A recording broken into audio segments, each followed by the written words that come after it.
사랑하는 성도 여러분, 반갑습니다. 하나님의 샬롬의 은혜가 성도님들과 가정 가운데 함께 하시기를 기도합니다.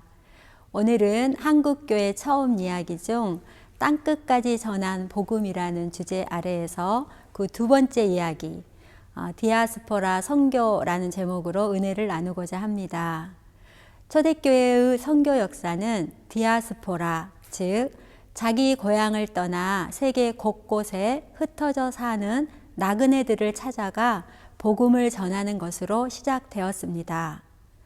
디아스포라에게 편지를 쓴 베드로뿐 아니라 이방인의 사도로 불리던 바울도 아시아와 헬라 지역의 유대인 공동체와 회당을 찾아다니며 전도하였습니다. 디아스포라는 우선 말이 통하고 문화가 같아서 전도하기에 좋고 그들을 통해 이방인 선교를 확장하기도 유리합니다.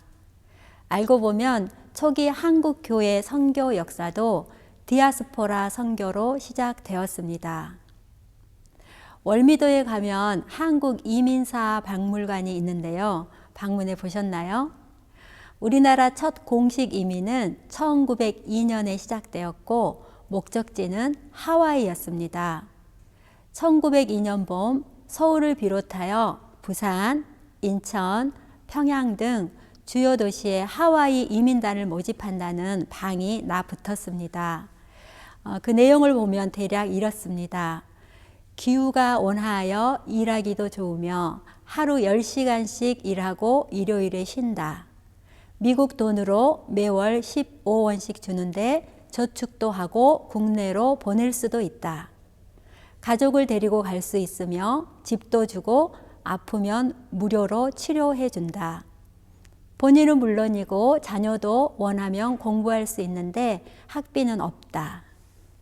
우리나라 정부는 극심한 가뭄으로 굶어 죽는 사람들이 속출하자 정부 기관인 수민원이 보증을 서고 미국인 실업가 대슐러가 설립한 동서개발회사를 통해 사람들을 하와이 사탕수수 농장에 농업 이민을 보내려고 하였던 것입니다. 하지만 당시 우리나라 사람들은 굶어 죽더라도 조상이 묻힌 고향을 떠날 수는 없다라는 의식 때문에 지원자가 없었습니다.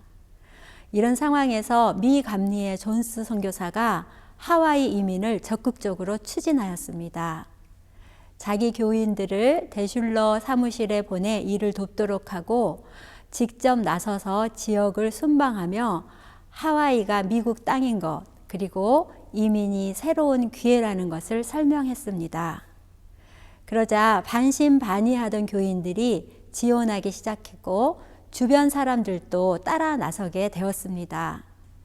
그래서 1902년 12월 22일 주로 교인들로 구성된 하와이 첫 이민단이 미국 상선 갤리고를 타고 인천을 떠났습니다.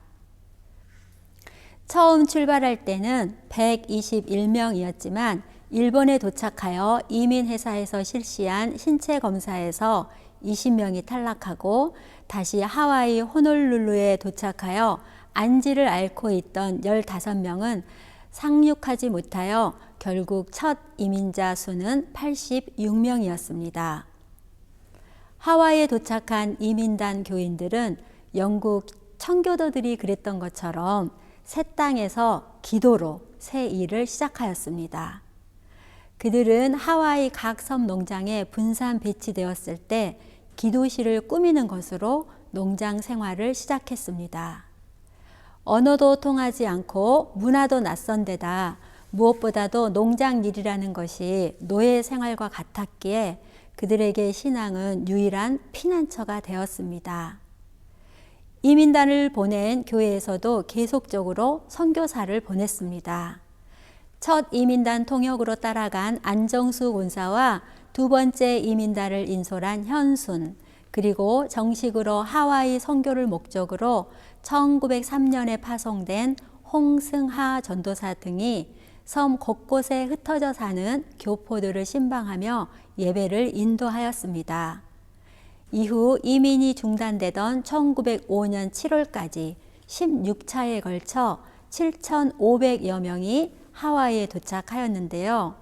이들이 들어간 곳마다 교회가 설립되었고, 교회는 복음 전도 외에 교민사의 결속, 그리고 후에 민족 운동의 구심점이 되었습니다.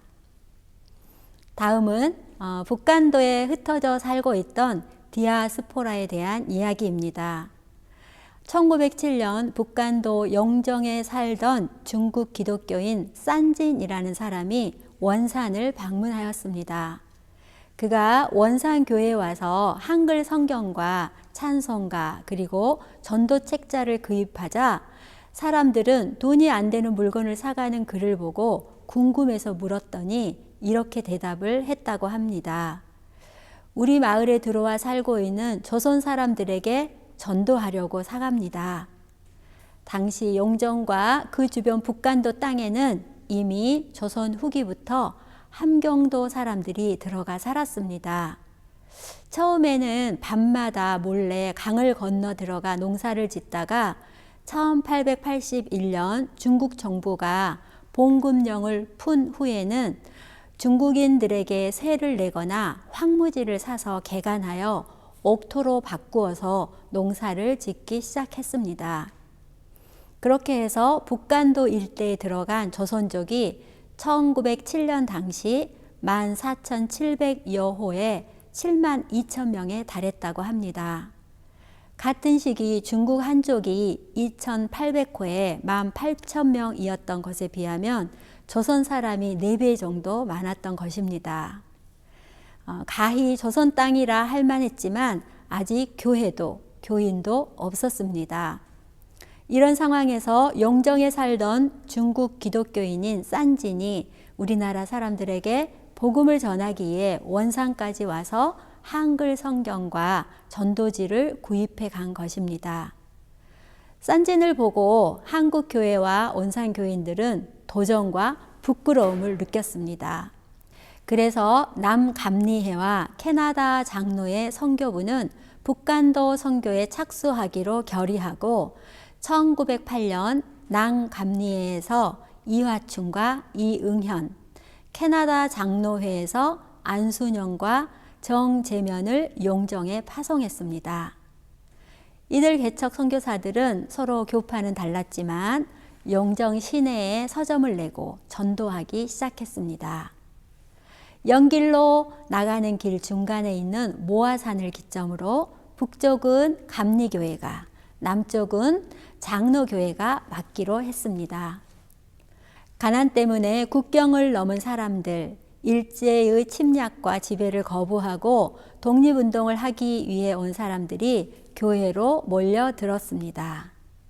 교회는 고향을 떠나온 나그네들에게 위로와 희망의 근거지가 되었습니다. 그래서 선교 착수 1년 만에 용정과 모아산, 양무정자, 명동촌, 와룡동, 광제암 등지에 교회가 설립되었고 수백 명의 교인이 생겨났습니다. 구춘선, 박무림, 김야견, 김하규, 김영학, 마진, 개봉우, 문치정, 남인상 등 기라성 같은 민족운동가들이 이 무렵 교회에 들어왔습니다.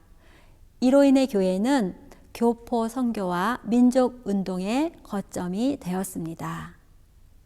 이처럼 하와이 선교와 북간도 선교는 한국교회가 전도와 선교를 목적으로 나라 밖에 처음 전도인을 파송하였다는 점에서, 그리고 가난과 만국의 한을 안고 고향을 떠났던 나그네들을 위한 디아스포라 선교의 장을 열었다는 점에서 특별한 의미를 지닙니다. 디아스포라 선교는 피해의식과 소외감, 좌절감에 사로잡혀 있는 사람들에게 나그네 생활 속에 있는 놀라운 하나님의 비밀, 그리고 나그네 생활이 저주가 아니라 축복임을 깨우쳐 주었습니다. 우리나라 첫 이민자들의 신앙과 디아스포라를 향한 처음 교회 교인들의 전도 열정을 보면서 큰 감동을 느낍니다. 지금도 세계 어느 곳이든 한국인이 있는 곳이면 교회가 세워지는 이유가 바로 처음 교회 교인들의 아름다운 신앙 유산이었음을 알고 나니 감사한 생각이 듭니다. 또한 중국인 산진의 영혼 사랑을 보며 하나님의 사랑은 참으로 나라와 민족과 지역을 초월하는 사랑이라는 것을 실감하게 됩니다. 어려운 환경 속에서도 믿음을 지키고 복음을 전했던 믿음의 선배들의 신앙을 본받아 주님께서 맡기신 복음 전파의 사명을 잘 감당하시는 성도님들이 되시기를 바랍니다.